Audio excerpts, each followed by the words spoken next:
ജ്യോതിഷ പങ്ക്തിയിലേക്ക് എല്ലാ പ്രേക്ഷകർക്കും സ്വാഗതം. ഇന്ന് വിചിന്തനം ചെയ്യുന്നത് 2024 മെയ് മാസം 1-ാം തീയതി മുതൽ 31-ാം തീയതി വരെയുള്ള ഫലങ്ങൾ ആണ് വിചിന്തനം ചെയ്യുന്നത്. അത് ഇടവം രാശിക്കാരായിരിക്കുന്ന കാർത്തികയുടെ 2, 3, 4 പാദങ്ങളും രോഹിണിയും മകയിരത്തിൻ്റെ ആദ്യത്തെ 1, 2 പാദങ്ങളും അടങ്ങുന്ന നക്ഷത്രക്കാരുടെ ഫലമാണ് പറയുന്നത്. ഒരു മാസത്തെ ഫലം അത് ഗ്രഹങ്ങളുടെ സ്ഥിതി അനുസരിച്ച് വിചിന്തനം ചെയ്യുകയാണ്. ഇടവം രാശിക്കാരെ സംബന്ധിക്കുന്നിടത്തോളം ഗ്രഹങ്ങളുടെ സ്ഥിതി അനുസരിച്ച് വളരെയധികം കഷ്ടതകളും നഷ്ടങ്ങളും ത്യാഗങ്ങളും ദുരിതങ്ങളും ഒക്കെ അനുഭവിച്ച് വിഷമിച്ച് നിന്ന വലിയ ഒരു വിഭാഗം ആൾക്കാരാണ് ഇടവം രാശിക്കാർ. അവർക്ക് അതിൽ നിന്നെല്ലാം ഒരു മാറ്റങ്ങൾ വരും, ജീവിത പുരോഗതി വരും, അതുപോലെ ആരോഗ്യം മെച്ചപ്പെടും, നല്ല സുഹൃത്തുക്കളെ ലഭിക്കും, സഹോദരസ്ഥാനീയരും സുഹൃത്തുക്കളും സഹായ മനസ്കരായിട്ട് വരികയും ചെയ്യും. അതിന് ഏറ്റവും പ്രധാന കാരണം വ്യാഴം ബലവാനാകും. വ്യാഴം ഇടവം രാശിയിലേക്ക് മാറുന്നു.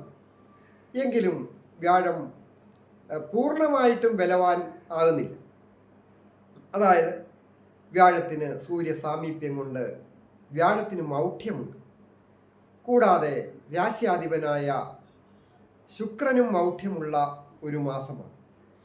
ആയതിനാൽ നമ്മൾ ഉദ്ദേശിക്കുന്ന രീതിയിൽ എല്ലാ തടസ്സങ്ങളും മാറി എല്ലാ തരത്തിലും പൂർണ്ണമായ വിജയങ്ങൾ വരും എന്ന് നമുക്ക് പറയാറായിട്ടില്ല.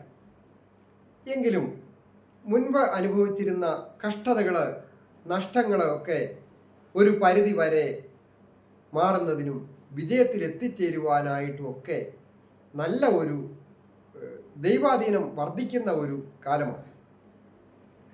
ഭാഗ്യാധിപനായ നല്ല ഗ്രഹങ്ങൾ അവരുടെ അനുഗ്രഹത്താൽ കൂടുതൽ ഭാഗ്യാവസ്ഥകൾ വന്നു ചേരും. പ്രായമായവർക്കും കൊച്ചുകുട്ടികൾക്കും ഒക്കെ വളരെ നല്ലതാണ്. കൂടാതെ വിദ്യാർത്ഥികൾക്ക് ചില വിദ്യ അലസത വന്നു പെടുന്നതിനൊക്കെ സൂചനയുണ്ട്. എന്നാൽ അതിലൊക്കെ ഒരു മാറ്റങ്ങൾ കണ്ടു തുടങ്ങും. ഉത്തരവാദിത്വത്തോടുകൂടി പഠനത്തിൽ ശ്രദ്ധ കേന്ദ്രീകരിക്കുവാൻ ആരംഭിക്കേണ്ട ഒരു സന്ദർഭവും കൂടിയാണ്. പലതരത്തിലും ഉഴപ്പ് ഉണ്ടായിരുന്ന വിദ്യാർത്ഥികൾക്ക് അല്ലെങ്കിൽ അശ്രദ്ധ മൂലം പഠിക്കാൻ പറ്റാത്ത സാഹചര്യങ്ങൾ ഉണ്ടായിരുന്നവർക്ക് അത് ഏതെങ്കിലും തരത്തിലുള്ള തടസ്സങ്ങളൊക്കെ കുറച്ചൊക്കെ മാറുന്നതിനുള്ള സമയം. ദമ്പതികളായിട്ടുള്ളവർക്ക് ചില കാരണങ്ങളാൽ അഭിപ്രായ വ്യത്യാസമുണ്ടാകാം. അതായത് മെയ് മാസത്തിൻ്റെ 15-ാം തീയതിക്ക് ശേഷം ആദിത്യൻ ഇടവം രാശിയിൽ വരുമ്പോൾ സപ്തമഭാവത്തിലേക്ക് ആഗ്നേയ ഗ്രഹത്തിൻ്റെ ദൃഷ്ടി വരികയും കൂടാതെ സപ്തമഭാവത്തിൻ്റെ അധിപനായ ചൊവ്വ ഗോചരാൽ സർപ്പനോട് യോഗം ചെയ്യുകയും ദാമ്പത്യകാരകനായ ശുക്രൻ മൗഢ്യത്തിലുമാണല്ലോ. അങ്ങനെയുള്ളപ്പോൾ ദാമ്പത്യ ജീവിതത്തിൽ മുൻപത്തെ ആ ഒരു സന്തോഷവും എല്ലാ വിധത്തിലുള്ള മനസ്സന്തോഷങ്ങൾക്കുമൊക്കെ ചില തടസ്സങ്ങൾ വരിക, സാമ്പത്തിക ബുദ്ധിമുട്ടുകൾ അനുഭവപ്പെടുക, ഉദ്ദേശിച്ച രീതിയിലുള്ള കാര്യങ്ങളൊക്കെ നടക്കാതെ വരിക. ദമ്പതികളായിട്ടുള്ളവർക്ക് ഉല്ലാസയാത്ര പോകണമെന്ന് വിചാരിച്ച് തീയതിയൊക്കെ നിശ്ചയിച്ചതായിരുന്നു, അല്ലെങ്കിൽ വണ്ടി ബുക്ക് ചെയ്യാനായിട്ടൊക്കെ ഏർപ്പാട് ചെയ്തതായിരുന്നു, അത് മാറിപ്പോയി. അപ്പോൾ ഒരു മനോവിഷമം ഉണ്ടാകുക, അതൊക്കെ ക്ഷമിക്കുക. പിന്നീട് അതിന് നല്ല നല്ല അവസരങ്ങൾ വന്നു ചേരുന്നതാണ്. അതുപോലെ തൊഴിൽ രംഗത്ത് ഒരു മാറ്റങ്ങൾ കണ്ടു തുടങ്ങുന്ന ഒരു രീതിയുമാണ്. തൊഴിൽ സ്ഥാനത്ത് കണ്ടകശനി അനുഭവിക്കുന്ന ഈ കാലം ആ ശനിയുടെ പിടിയിൽ നിന്ന് വ്യാഴം മുക്തനായിരിക്കുന്ന ഒരു മാസവും കൂടിയാണ്. എങ്കിലും വ്യാഴത്തിന് പൂർണ്ണ ബലം ഇല്ലാത്തതിനാൽ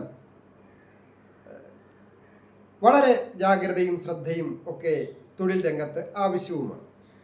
സഹപ്രവർത്തകരുമായിട്ട് സഹകരിച്ച് പ്രവർത്തിക്കുന്നതിനും കൃത്യസമയത്ത് ജോലിക്കൊക്കെ ഹാജരാകുകയും മേലധികാരികളുടെയും കീഴ് ജീവനക്കാരുടെയും സഹകരണം ഉറപ്പുവരുന്ന രീതിയിൽ നയവും കഴിവും ഒക്കെ ആവശ്യമാണ്. ജോലിക്ക് കൃത്യനിഷ്ഠയും ആവശ്യമാണ്. ഏതെങ്കിലും കാരണവശാൽ തൊഴിൽ രംഗത്ത് തിക്ത അനുഭവങ്ങൾ ഉണ്ടായാൽ അത് മറ്റുള്ളവരുടെ കുറ്റമാണെന്ന് പറഞ്ഞ് ഒഴിഞ്ഞിട്ട് കാര്യമില്ല. നമ്മൾ ചെയ്യാനുള്ളത് കൃത്യതയോടുകൂടി ചെയ്യുക, വിജയിക്കുക തന്നെ ചെയ്യും. കലാരംഗത്ത് പ്രവർത്തിക്കുന്നവർക്കും കായിക രംഗത്ത് പ്രവർത്തിക്കുന്നവർക്കും ഒക്കെ പല വിധത്തിലുള്ള ക്ലേശങ്ങൾ ഉണ്ടാകാം. അത് അതിജീവിക്കുന്നതിന് അധിക പ്രാക്ടീസ് ആവശ്യം. കാർഷിക രംഗത്ത് പ്രവർത്തിക്കുന്നവർക്ക് വിജയങ്ങൾ വന്നു ചേരും. അതുപോലെ മെഡിക്കൽ രംഗത്തും IT മേഖലകളിലും ഒക്കെ ജോലി ചെയ്യുന്നവർക്ക് ഒരു പുതിയ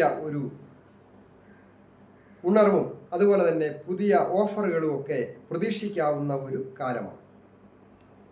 വാഹന സംബന്ധമായ ജോലികൾ ചെയ്യുന്നവർക്കും വളരെ നല്ലതാണ്. ഒരു ഹോം നേഴ്സായിട്ട് ജോലി കിട്ടണം എന്നാഗ്രഹിക്കുന്നവർ പോലും ധാരാളം ഈ നക്ഷത്രക്കാർ ഉണ്ടാവാം. അങ്ങനെയുള്ളവർക്ക് അവരുടെ താല്പര്യത്തിന് അനുസരിച്ച് ഒരു ജോലി ലഭിക്കുന്നതിന് ഈ മാസം യോഗമുണ്ട്. ഈ നക്ഷത്രക്കാർ പ്രധാനമായിട്ട് ശ്രീകൃഷ്ണസ്വാമിയെ ഭജിക്കുന്നതും അതുപോലെ ശനീശ്വരനെ ഭജിക്കുന്നതുമൊക്കെ വളരെ നല്ലതാണ്. എല്ലാവിധ പുരോഗതികളും ഒക്കെ വന്നു ചേരുവാൻ. കൂടാതെ അന്നപൂർണേശ്വരി ക്ഷേത്ര ദർശനം നടത്തി പ്രാർത്ഥിക്കുക, വിജയങ്ങൾ വന്നു ചേരും. ഞാൻ ഹരികുമാർ, ദേവി ജ്യോതിഷാലയം, കാവുംപടി, മണർകാട്, കോട്ടയം. ഈ ചാനൽ സബ്സ്ക്രൈബ് ചെയ്തിട്ടില്ലാത്തവർ സബ്സ്ക്രൈബ് ചെയ്യുകയും ലൈക്ക് ചെയ്യുകയും ഷെയർ ചെയ്യുകയും ചെയ്ത് എന്നെ പ്രോത്സാഹിപ്പിക്കണം എന്നുകൂടി അഭ്യർത്ഥിക്കുന്നു. ഞാൻ ഈ പറഞ്ഞത് ഗോചരാലുള്ള ഫലങ്ങളാണ്. എന്നിട്ടും കൂടുതലായിട്ട് മാറ്റങ്ങളൊന്നും വരുന്നില്ല എങ്കിൽ അവരവരുടെ ജാതകം കൂടി പരിശോധിക്കുന്നത് നല്ലതാണ്. തൊഴിൽ തടസ്സമായാലും സാമ്പത്തികം വന്നിട്ട് കയ്യിൽ നിൽക്കാത്തതായാലും കടത്തിൻ്റെ കാര്യത്തിലായാലും വിവാഹ കാര്യത്തിലോ ദാമ്പത്യ ജീവിതത്തിലോ ഒക്കെയുള്ള ബുദ്ധിമുട്ടുകൾ ജാതകം കൂടി നോക്കണം.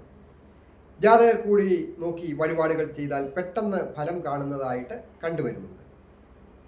ജ്യോതിഷ കാര്യങ്ങൾക്ക് ജാതകം നോക്കുന്നതിന് നേരിട്ട് വരികയോ ഫോൺ വിളിച്ച് ചോദിക്കുന്നതിനും അവസരമുണ്ടായിരിക്കുന്നതാണ്.